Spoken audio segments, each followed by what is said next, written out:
Michael, jak ty do tego doprowadziłaś, że brytyjski premier Tony Blair przeprosił Polaków za to, że w czasie parady zwycięstwa w Londynie po II wojnie światowej nie było Polaków? The story, that was just the beginning, because I wrote back to the Prime Minister to thank him for the apology, but I said actions speak louder than words, and I quoted the Labour Chancellor of the Exchequer in 1940, Dalston, who said that when the victory bell sounded, the brave Poles who were the first to stand up to Hitler and the Nazis should be in the vanguard of the victory parade. I got a phone call from an American, Jim Wald, who said, are you the son of Stefan Moszyński? I said, yes. He said, well, your father saved my father's life. And he explained what had happened. Jim's father had been interviewed by Steven Spielberg's team, who was looking at stories about the Jews in the war. He was then asked by Churchill to go on a secret mission to try and persuade the Irish government to join the war on behalf of... The reason I discovered about this secret mission was, again, in my attic, I found another piece of paper, which was a leave of absence form from, I think, April 1941. Saying with permission to go on for private reasons on leave to Ireland. I said to my mother, what was my father going on holiday in Ireland in the middle of the war for?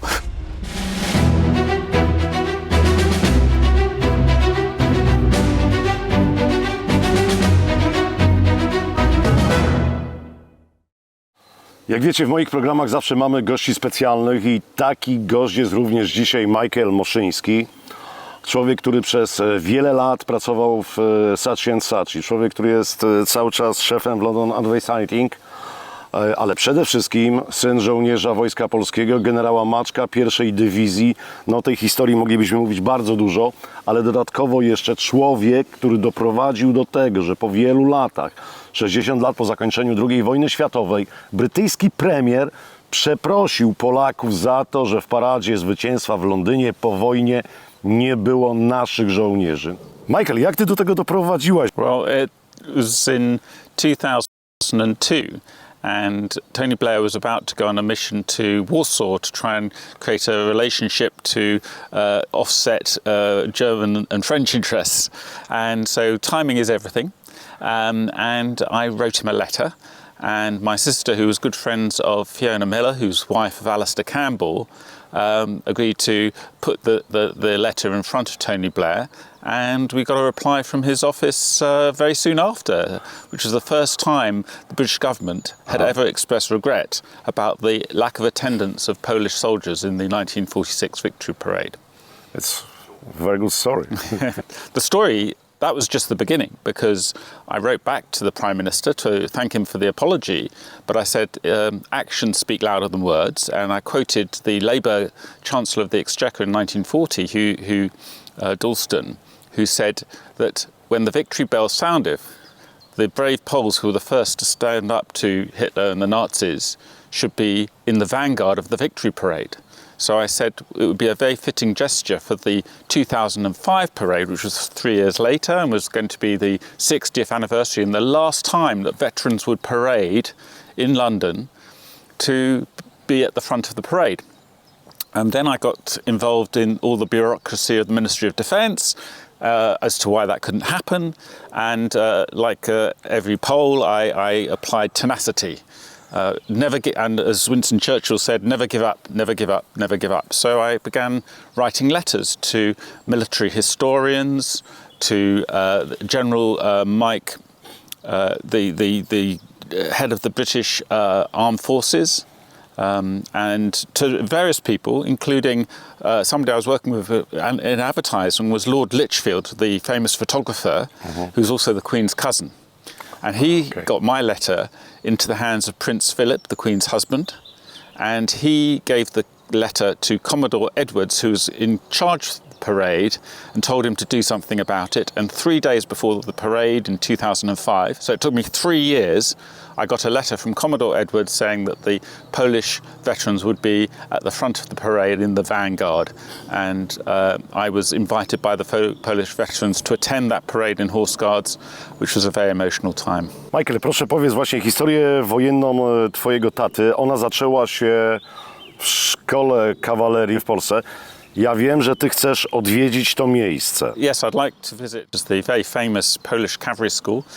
My father was, I think, classic Polish cavalry officer in 1930. He did very well, and he was allowed to choose his regiment, and he joined the 9th Lancers in Poland in the early 1930s, where he served. And after that, he had a double law degree from Lvov University. He went to work in Paris. And he was there when Germany invaded Poland. So he was, if you like, on the other side of Germany. He immediately rejoined the army, the Polish army that was reforming after the invasion of Poland. And he was assigned to the 10th Mounted Rifles Regiment, which is part of General Maczek's 10th Motorized Brigade, that actually was the only unit in the defence of France that pushed the Germans out of a town. It was a very good action. And then when the his unit was ordered to go and defend the flank of a French corps, this was by June, and the French were in a lot of disarray, and the French soldiers were throwing their rifles down and going home. So they ended up being outflanked by the Germans because there was no French corps anymore. So General Maczek told the soldiers to put their tanks into a lake, drive them into a lake, and then make their own way back to the UK to carry on the fight. And this was an amazing story because I discovered from my mother that on that journey, so I found in our attic a requisition form from June the 20th, which was the day before the armistice. And my mother said, oh, that would be for the motorbike he was given by a French mayor from their stores to escape to Bordeaux to get one of the last ports where you could get a ship back to England. And on that journey, his motorbike ran out of petrol. And over the hill came a Rolls Royce with a friend of his from Poland before the war. I said, Stefan, what are you doing here? He said, well, I'm trying to get back to England. So he said, well, I've got a spare space in my Rolls Royce. We have a ship waiting. And his father was the Polish ambassador to Argentina. He said, we're going to go to Argentina and see out the war. Come and join me. And my father, and it was one of those times where you have a choice in life. And my father chose the harder choice, which was to carry on the fight. And his friend asked his chauffeur to come out and take petrol from the Rolls Royce into the motorbike. And as far as I knew, my father got to Bordeaux, got one of the last ships back to England before France was sealed off by the Germans. Big escape from Verdun. Yeah, big escape. No, this was before I knew about the Verdun. So I was told from Bordeaux. So I wrote this story in the Huffington Post. My father's 75 years after my father's escape from the Panzers, and he was chased by Panzer tanks.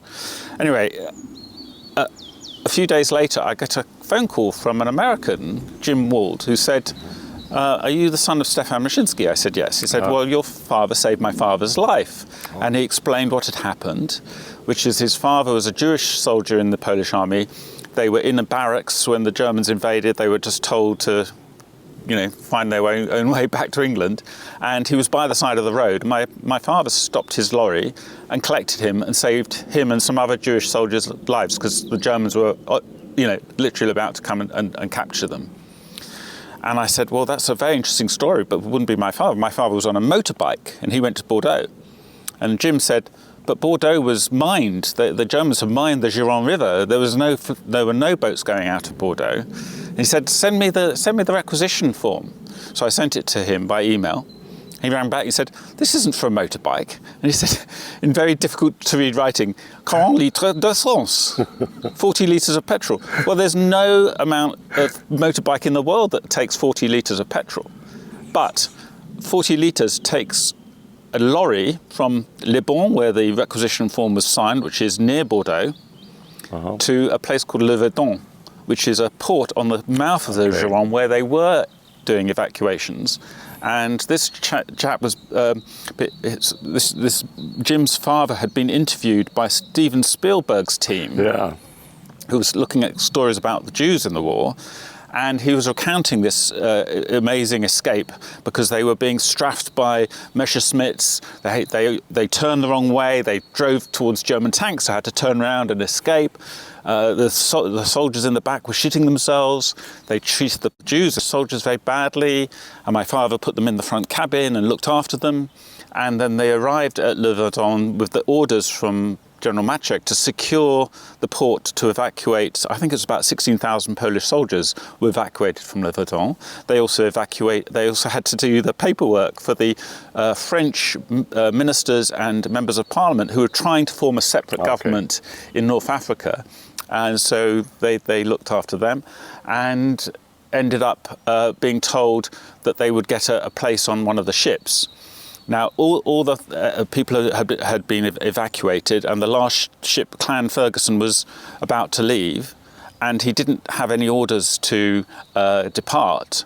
So my father told his troops to cock their weapons, and if anyone tried to stop them, shoot them. And they got onto a small boat to take them to the Clan Ferguson, which then brought them to Britain. And apparently, according to Jim, when my father arrived, he was rebuked for disobeying orders. But he again, I think, made the right choice. And again, the Clan Ferguson was bombed by Stuka bombers, and the Germans put on the radio that the ship had been sunk, but it hadn't been, and they had to go through the Bay of Biscay on a terrible journey, being, dodging the German aircraft. But they made it to Liverpool on June the 27th. My father was then sent to Scotland to protect the Scottish coast from German invasion. He found that very boring. So he then asked to transfer to become the assistant, the ADC to the Polish Minister of War in the government in exile in London. And he stayed at the Rubens Hotel in Victoria. And as a result of that, he was then asked by Churchill to go on a secret mission to try and persuade the Irish government to join the war on behalf of Britain, because the neutrality of Ireland was allowing the German U-boats into the western approaches to blockade Bristol and Liverpool, which were very important ports for the trade from the arms coming from America. And the reason I discovered about this secret mission was, again, in my attic, I found another piece of paper, which was a leave of absence form from, I think, April 1941, saying with permission to go on for private reasons on leave to Ireland. I said to my mother, what was my father going on holiday in Ireland in the middle of the war for? Oh, that was, Churchill asked him to go on this mission to try and persuade the Irish to join our forces.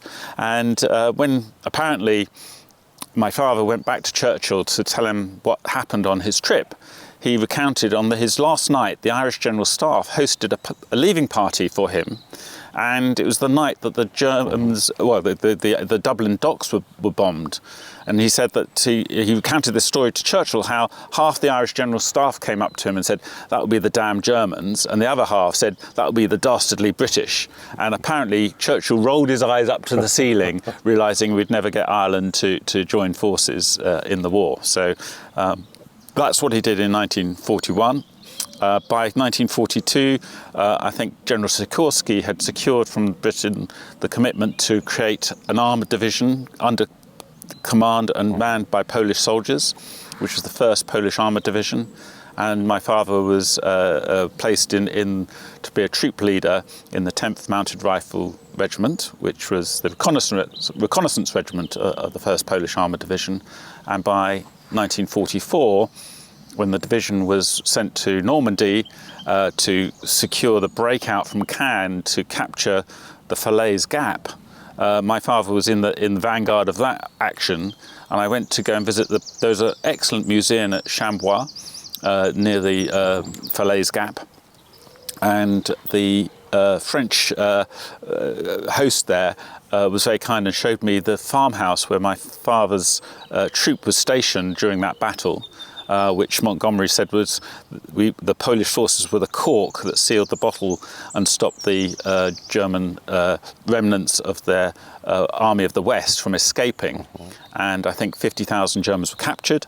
But it was a horrific battle because the Poles on the Mont-Ormel were able to command both sides of the battle, and with their own fire from their tanks, but also commanding Canadian and American artillery. There was a lot of destruction. I think 10,000 Germans died in one little piece of land. And my father was given the job, because he was so fluent in many languages, of escorting General Eisenhower and Montgomery to see the scene of the battle. And he said you couldn't step anywhere without standing on a piece of human flesh. Michael, czy twój tata związany był z polskim wywiadem wojskowym? In Polish intelligence? Yeah. That's a good question, because I've just read a book called Suspicion of Spies, which is about the head of the British Secret Service who was in charge of the Polish intelligence network in France. Yeah. Both liaising with them before the war, brought the Enigma from Poland to Britain, which was a huge achievement of Polish intelligence to secure that, and gave way to all the Alan Turing Enigma. Yeah, exactly. Yeah. So that's, again, a story I don't think is fully understood. The role of the Poles in first cracking the code, building the first Enigma machines, bringing them to Britain.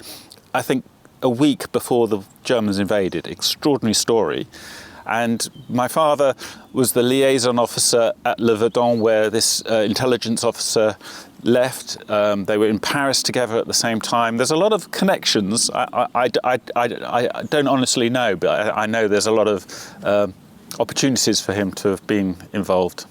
Twój tata trafił do Wielkiej Brytanii, ale wiemy, że jeszcze we Francji miał genialny kontakt z generałem Maczkiem, z jego żołnierzami. Originally joined General Maczek in France in 1940. He then was part of the setting up of the 1st Polish Armoured Division with General Maczek. And after the Battle of Falaise and Chambois on Mont-Ormel, he was, I think, then 36. His age, so he needed to move from the front line to more support function, and he was given the job of ADC with General Maczek, with specific responsibility for liaising with General Simmons, who was the Canadian Corps commander of 2nd Canadian Corps, of which the 1st Polish Armoured Division was a key force. And one of the stories that my mother told me about his time with General Maczek was a very disturbing time for everyone in the division, everyone in Poland, which was in February of 1945 with the announcement of the agreement between the Western powers and Russia at Yalta, because it meant giving back half of Poland, which had been achieved from the First World War. In east of Poland, yes, after the war. Yes, and also the majority of the 1st Polish Armoured Division soldiers were from part of Poland that was going to be handed back, including my father's family. He was brought up in Lvov. So they spent the night with them both chain smoking, and General Maczek really was at a big dilemma, another Y junction in history, if you like.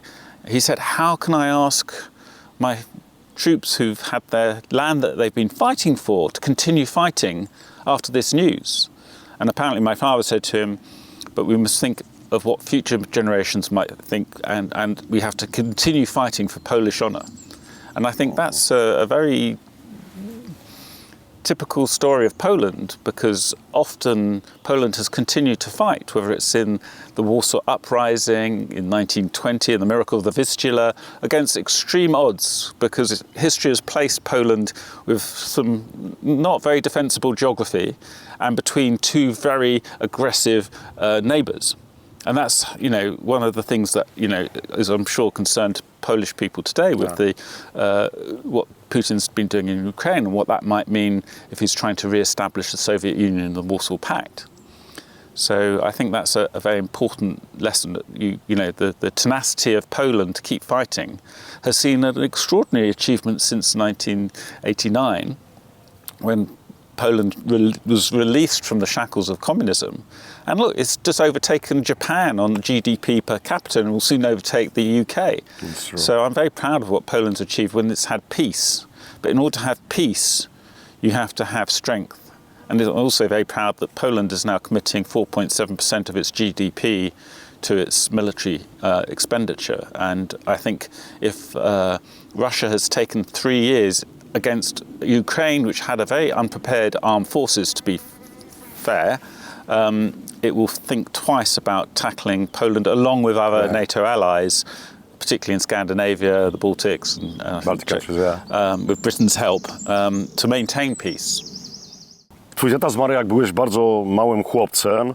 Twoim wychowaniem zajęła się mama. Mama, która zawsze dbała o to, żebyś znał historię Polski, swojego taty, wojenną, wspaniałą historię twojego taty. Ale twoja mama również pomagała polskim żołnierzom po wojnie. Dbała o to, żeby pielęgnować naszą polską tradycję. Yes, I was 7 when my father died, and before that he'd been very ill. So I really didn't have a great opportunity to, have many memories of my time speaking with him. I did ask him once about the war, and he wasn't really keen to talk about it. But that's very common for veterans, I think.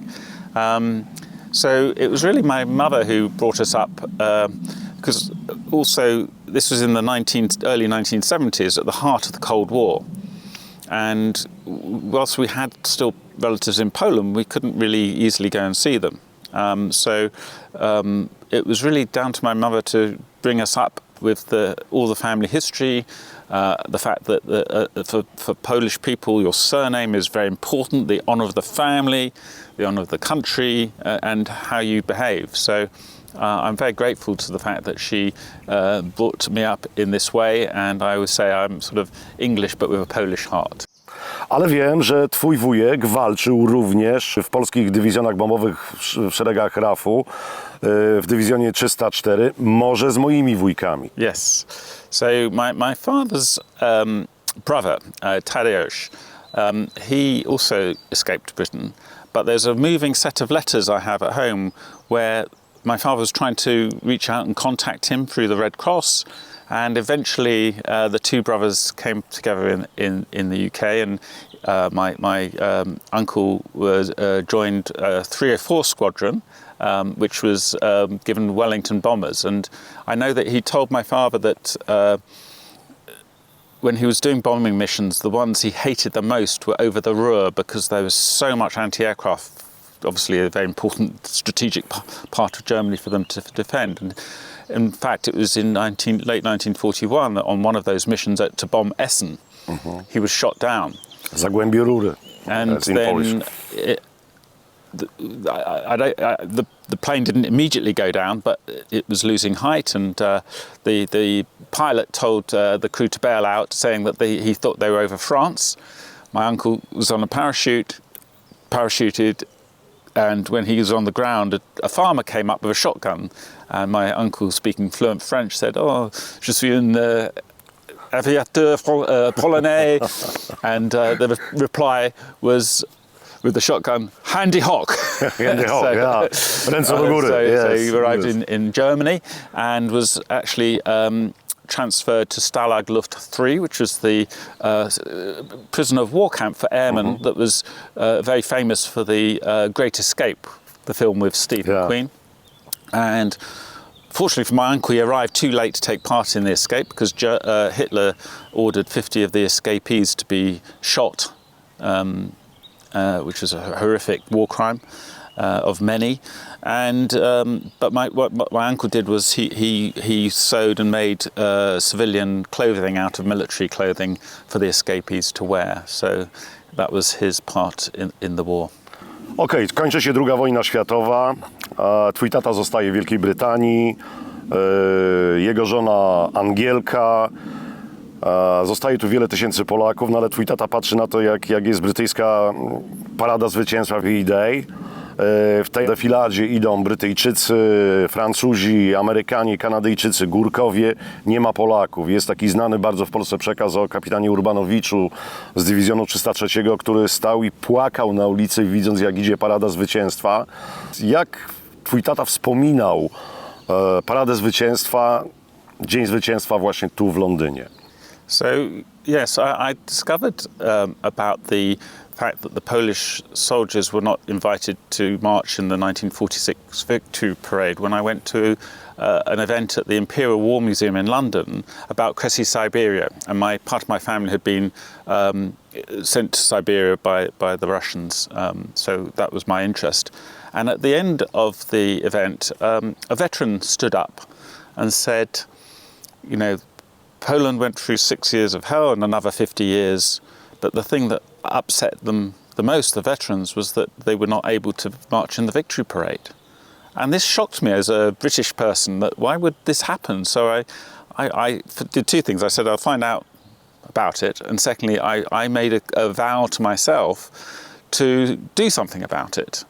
And I spoke to my mother and she said, yes, in 1946, your father, he was still in the army. He hadn't been, he was in the resettlement corps. And he was in London and he watched the Victory Parade go past in tears because it was so symbolic of everything that happened to Poland. And to have this was like the final insult from the British government to acquiesce to Stalin's interests, not to allow Polish soldiers who were aligned to the government in exile when he was trying to take over Poland with his puppet Lublin government.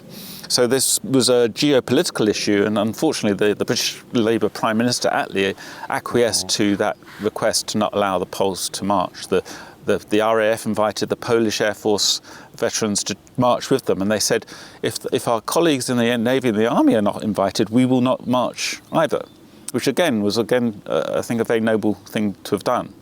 So when I discovered this, I as I said earlier, wrote to the Prime Minister to put it right, and then spent 3 years pushing to get the Poles at the front of the parade to make up for previous years. And also what happened at that time was I met the nephew of one of my father's colleagues during the war, Zygmunt Fudakowski, who was also an officer in the 10th Mounted Rifles Regiment. And this nephew had been fighting as a Boy Scout in the Polish army during the Warsaw Uprising. And when the invitations went out to the Polish veterans to attend the 2005 Victory Parade, the Home Army were not invited because they were not deemed to have been fighting under British command. And I knew that factually that was wrong, because the British government actually allowed the Home Army to be seconded to British command, so that when they surrendered, they would be given rights of prisoners of war under the Geneva Convention. So I wrote to the Ministry of Defence to explain this, and they did nothing.